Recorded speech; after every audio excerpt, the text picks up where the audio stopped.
మాజీ మంత్రి పేర్ని నాని కుటుంబం అలాగే బియ్యం వివాదం నేపథ్యంలో పోలీసులు వ్యవహరిస్తున్న తీరు అయితే అత్యంత దారుణంగా కనిపిస్తోంది. ముఖ్యంగా పేర్ని నాని కుటుంబ సభ్యులను ఏమాత్రం అరెస్టు చేయకుండా, ఇంట్లో ఉన్నా సరే అరెస్టు చేయకుండా వాళ్ళు న్యాయపరంగా ముందుకు వెళ్ళి బెయిల్ తెచ్చుకునే వరకు పోలీసులు దారి చూపిస్తున్నారు అన్న వివాదం అయితే ఇప్పుడు చినికి గాలివానగా మారుతోంది.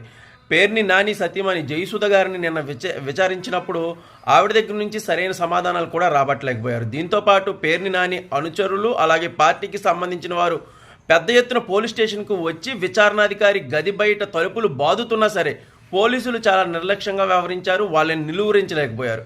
పేర్ని నాని విషయంలో పోలీసులు ఎందుకింత నిర్లక్ష్యంగా వ్యవహరిస్తున్నారు, నిర్లిప్తగా వ్యవహరిస్తున్నారు అన్నదైతే ప్రభుత్వం ఖచ్చితంగా దృష్టి సారించాలి. ఇప్పటికే వార్తాపత్రికల్లో కానీ మీడియా కథనాల్లో కానీ పేర్ని నాని విషయం మీద రగడ జరుగుతున్న సమయంలో పోలీసులు అనుసరిస్తున్న తీరు చాలా విచిత్రంగా ఉంది.